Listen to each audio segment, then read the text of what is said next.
Hello, welcome to Falcon Blues TV. 3 videos in a week, you lucky bastards. Right, Paul? Hi, Dave. It's been a while since I've been with this lad as well. Oh, yeah. Just a little one for the whole preview for tomorrow. All the best, lad. It's Miller time. That was a weird. Hello, yeah. Try that again. Yeah, so whole preview for tomorrow away at the Tigers. Just remember the last owner who got a cob on because he wanted to change the name to Hull Tigers and then sold up. What's up? Probably wants to buy Wolves now, doesn't he? Yeah. R5 tomorrow on BBC because they're expecting probably a giant killing again. Which they're probably not far off. I think this again, it seems like another bloody Millwall all over again. Or Shrewsbury. Or Shrewsbury. We've seen, because... Or even Port Vale. Programmes everywhere in this place. It's ridiculous. We do need to either clean it or don't we, Dave? If anyone's interested. Yeah, if anyone wants to do some cleaning for us. Got to clean up for a certain Everton player that's coming on soon. Yeah. Don't know if we can announce that, can we? No, we'll talk about that. We'll set the details next time on Falcon Blues TV. But yeah, I mean today's been a couple of home truths and a few egos being inflated and a few people being put down. By and the general, just in everywhere. You know, not just today. I think all week has just been a little bit of a like, what the fuck is going on with Everton? So, but we'll look at today and Soft Lad's interview, press conference, whatever you want to call it, and basically just called out Lucas Digne today, basically saying he doesn't want to play for the club. Yeah, it's put the pressure on him to leave. It's certainly done that. But it's also put the pressure on us to sell as fast as we can, and because of that, we'll probably get a shift valuation for it, which is just, you know.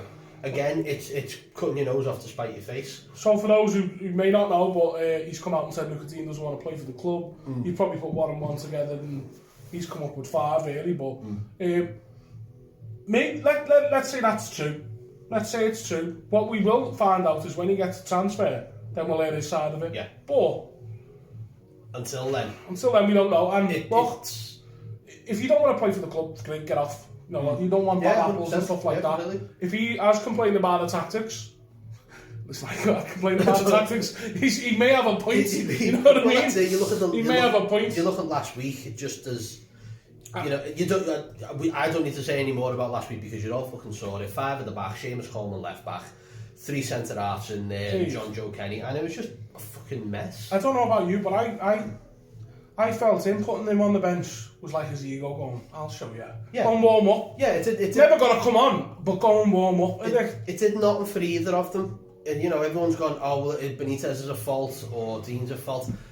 My summary... Maybe it's a bit of both. My summary is that just both a pair of dickheads. Yeah, because let's be honest. Do you know what I mean? But I understand, you can see the player's point of view, and you can see the manager's point of view. I won't, you know, I'm not going to start saying whoever's using the right. I think they're both just acting like a pair of knobs and just need to fucking sort it out. I think it's a bit of both, because Lucas Digne's not been great for the last 18 months. But he's not come out and criticised any manager that's been in there. He's not done it to Allardyce, he's not done it to Silva, he's not done it to... We're there under Allardyce, it was Silva. Silva, sorry. But he was part of that group of players who basically down tools under Silva. Not saying it was just him, but to me... There was a number of players that did that, so... I don't know if he's followers on Twitter, but I got into a debate, I will say, from a lad from the American Toffees podcast who was saying, look, if you look at Lucas Digne's stats, he's actually still performing at a decent level. Now I went, you know what, that's a good point, but you know what stats don't show?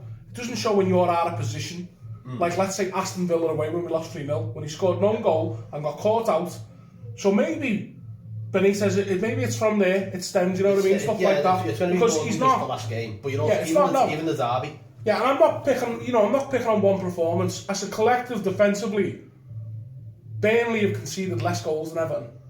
We were there for that Watford game, which still, I think I went on protest from then. But then 10 minutes, he was part of that defence that just fell apart.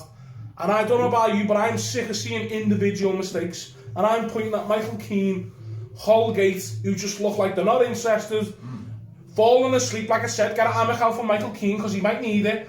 It's silly mistakes like that, and I'm not defending Benitez at any point here. I want to make that clear, I'm not. But I'm sick of seeing half-assed performances on people on top money who just don't look arsed. Sell them. Sell Holgate as well. And like I don't know anyone else as you, but if Burnley are interested in him, I would go, right, Tarkowski's got 6 months, I'll take him. Now, he's not the answer. You don't even drive and you drive him then. Yeah, that's it, yeah. I'll get on my bike. But he will do a better job because they defend as a unit. That's why Michael Keane looked good at Burnley. They defend as a unit. And like I said, people go, oh, Burnley's shite. We've conceded more than Burnley. Yeah. That's how great we are. And look, absolutely. It's not all down to the players. The manager has to take blame himself. This squad was second at Christmas last year. Yeah, that's what I'll keep beating that drum. This team might be shit, but it's not relegation shit. No, it shouldn't be anywhere near. You know, we're not crap. They are a good team, of course they are.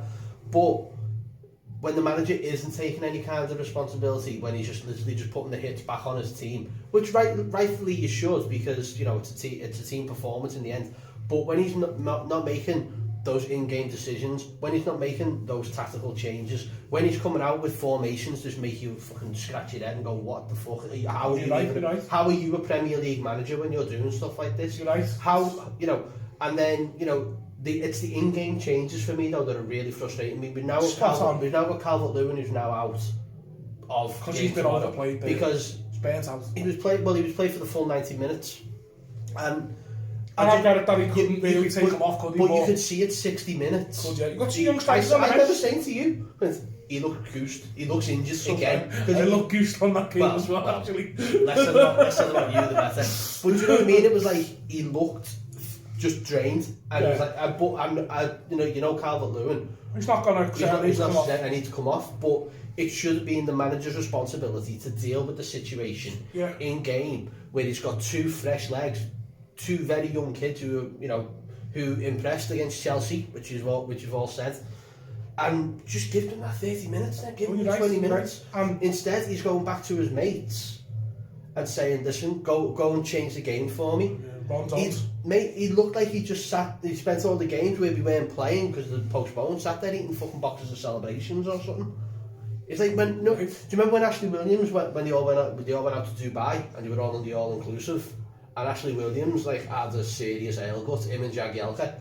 It was like that. I fucking hated that. Well, we all do. He was fucking shite. He wasn't. You know what? Actually, what coming soon? Someone's going on a list. Wait till he's done it. But you're right, Nick, that he's not managing players like that. And do you know what else he's done? Because I seen someone do the week on Twitter say, what's Corey's been shite since he's come back from injury. Yeah, do you know why? Because he's played every 90 minutes. Yeah. He's been thrown back in, and he's probably not match fit. You know what I mean? And he's having to cover for probably not match fit Alan. Why not give that lad a go? The lad he brought on against Yango. Talon Yango. Yeah. I made up that I got his name right. Of course, there's an opportunity for these, and I think really, if he's got his head screwed on, we'll see them tomorrow. Well, I mean, I don't know about you, but do you feel that like he doesn't want to play youth? He's done it against Chelsea because he had to. Not really when he's playing Gordon. He's giving Gordon a go. Gordon is kind of like, he's had a little spell here and there, you know what I mean? And he's the only one. But he's had to make that breakthrough though, hasn't he? Yeah, he has. You know what I mean? The other players haven't been given the opportunity to get that breakthrough. No, they haven't. He's had to play Gordon because Iwobi's been Iwobi. Do you know what I mean? So, but I reckon you'll probably end up seeing Alex Iwobi tomorrow has he gone the ACON? Yeah, we're the only team that benefits of players leaving going for that. Yeah. But like you were saying though about Gordon, he's done well, but you've got to give these players a chance, you know what I mean? Look, he's grasped it, and I don't know, it's I think watching Everton it's in his best interest tomorrow to play his strongest 11. Oh, he's got it. If he plays anything less than that, then he's not interested in this season whatsoever, no. And it's more a case of I need Premier League survival, and you know what I mean. And you'll see that tomorrow. If this team goes out and there's a team that's put out there tomorrow, and you're still scratching your head, even more so than when you did against fucking Thingy last week, you will, and then you go, well, you don't need to be saving anyone for Leicester because there's no, they haven't played 2 games over Christmas. 3 games, they've missed all them through all the cancellations and postponements and stuff. So there was 17 days there of players being fit, ready to go. So it's not like these players are, we they're not- play too many games in a week. They're not burnt out. You know, there isn't any burnout. Do you know what annoyed me more about what he said the other day about the goals against Brighton? He said, we worked on that in training. Really? Are you going to brag about that? You worked to try and stop what you thought was going to happen? Rondon scores that trick probably in training. Do you know what I mean? But yeah, again, it's all silly things like that where it's, you know, well, what the hell are you working on? Even the stuff about... There was another thing today. I don't listen to his press conferences by, you know, just...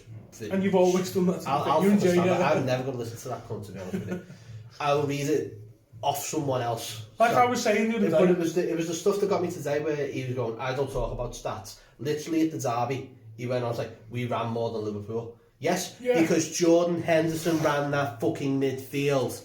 Well, that is why. I know we mentioned the Jordan game while we were there, but I think most people in the crowd would, in general opinion, bring another centre midfield on, we're getting overrun.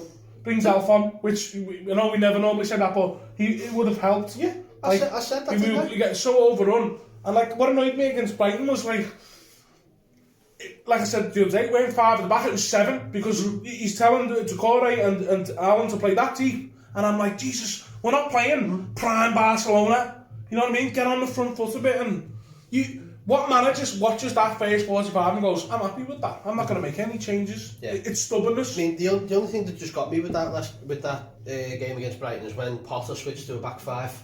I was like, what the fuck are you afraid of? We haven't got. We're playing 7 at the back, literally.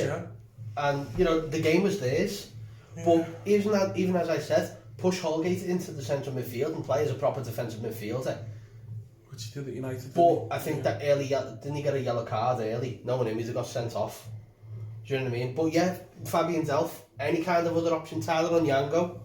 Do you know what I mean? A bit of fresh legs in that midfield, and give yourself a midfield 3 proper, and do with it. But what do you make of this getting linked with this Sean Longstaff? And now I seen Sky Sports reporting that they bid something, 20 odd million plus him for Lucas Digne, but probably Lucas Digne's probably like, I don't want to go to Newcastle, you know what I mean? You know what? If we're paying less than 5 million for him, apparently we bid $1 million and it got knocked back. Well, so there you go. His contract's up in the summer basically, so we can. But if we're paying 3 to 4, I don't know much about 5 million, then I'm alright with that because one, it's an extra body in there. I don't know a lot about him, but I know he's not. He runs around and puts tackles in, then he's not getting in this Newcastle side, so that's a bad sign, isn't it? You know what I mean? Because they're not really setting the light on, the world on fire, Newcastle. And by the way, for the genius who decided to tweet out the other day, don't know if you've seen it. Everton have paid 18 million for a 19-year-old.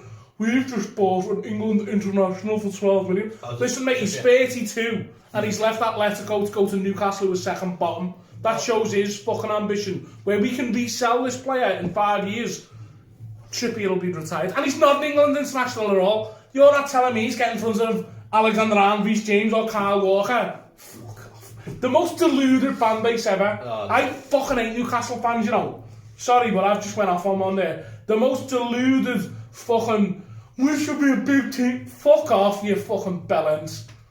Sorry. Did I go? No, there's we should get 52,000 because there's one team in your city. Your fucking rivals are 20 miles away. Shit. I just hate Newcastle. I don't something about them. Yeah, just rile me up. Alright, so let's wrap it up then because Paul... I like the place though. It's a nice place. I'm not, I feel like I've been off on them there to lead up. Fix. Let's wrap it up before Paul goes on another one and starts making more lists. So, alright, prediction for tomorrow, mate. It all depends. I'm not confident. I'm not confident going into this game at all. But I really want us to have a good cup run. So we say this every year. I don't want a cup run. I want to win the fucking thing. No, yeah. I hate. Sorry, it's probably just me being me, but I hate that cliche. A good cup run. Yeah. If you're gonna have a good cup run and go out in the fucking semis, what's the fucking point? We'll have a good day out if we get there's that. You know what I mean? But what? Yeah, we want to win. We need to win the fucking, and we need to win the bloody thing. That's the other one. Imagine this is a big if. Because I think it's if you put a £5 on now, it's like 200 quid to get back if we win it. Not that I'm endorsing betting there, right? But imagine if you actually play responsibly. Imagine it please bet responsibly. Imagine if he actually fucking won a trophy. Imagine that. He'd probably end up with a statue outside the ground, to be honest with you. So, yeah, but we hope. Yeah. We hope. Yeah, because of course, you know what? Win the fucking thing. It'll be that I will give praise to the Everton team, but not him. he'll get. No, he's still his tongue. He will get fuck all off me, and he's going to get fuck all off me, and that's probably. That's probably. That I'll see this in the comments. I know I'll see it in the comments. This is people going, well, he was on Ireland to not from day one with you, wasn't he? Yes. And it's not just because of his LFC background. It's everything, and you're seeing it coming out. You're seeing his ego being inflated. Yeah. You've got his mates in the fucking press who Paul added to the list with Billy Ballbag going on there. You know, poor decision making, poor tactics, poor in-game management. You know, poor style as well. Stop me if I'm wrong. Stop me if I'm wrong here, though. But do you know what I mean? It's you're right. I like I said, I'll get called out and I'll go, oh, no, fucking hell. You've not wanted it from the start. Yes, exactly. I have not wanted them from this fucking start. Like I said, I tried to give him a go. I did genuinely, didn't I? Yeah. At first, I tried to. When we won against Burnley, I thought, fair play. But I tell you what, if you've got a worse record than Mike Walker, that's some fucking going. You know, and look, the in-game decisions like we were talking about, yeah, not good enough. It's. I think lose tomorrow and there's problems. But the thing is, he's not going to get the sack. I don't think he's feeling any pressure from the board. He's not. He's feeling pressure from us, the fans. But his ego is that inflated. He doesn't give a toss. No, I know. He'll happily just stroll along and go, okay, yeah, I don't care what the fans say. Let's not forget as well, this man took this job because it was convenient. Yeah. What's convenient? He's been after it a few times, reportedly. So, but you know, we've harped on about Benitez a few times. I'll go for the 2-1 for Everton. I hope so. What about you, Dave? I reckon it's going to penalties. Everton on penalties, though. We'll be watching it until like 8:30, 9 o'clock in the pub. I mean, it'd be a it's good. There's benefits to that, I suppose. Of course it is. Yeah, so I want to go penalties. Everton win though. Any win, I'll take. Yeah. So let us know what you think in the comments. You know, and make sure you're subscribing to the channel. Make sure you're following us on Falcon Blues. And you know TV. what? If you want any really snazzy merch, have you got any on, Dave? Always. I'm always on brand, mate. I'm always on brand. Check out falconblues.bigcartel.com. Give us all your comments. Let us know what you think, and we'll probably we'll wrap it up in a review after the game. Oh, we'll try and get Barney involved with this bit. Yeah, definitely. Yeah, sure we'll get involved. Birthday Barney, so we need to get him involved. Yeah. So till then, up the fucking toffees. Colin Chong. In a bit.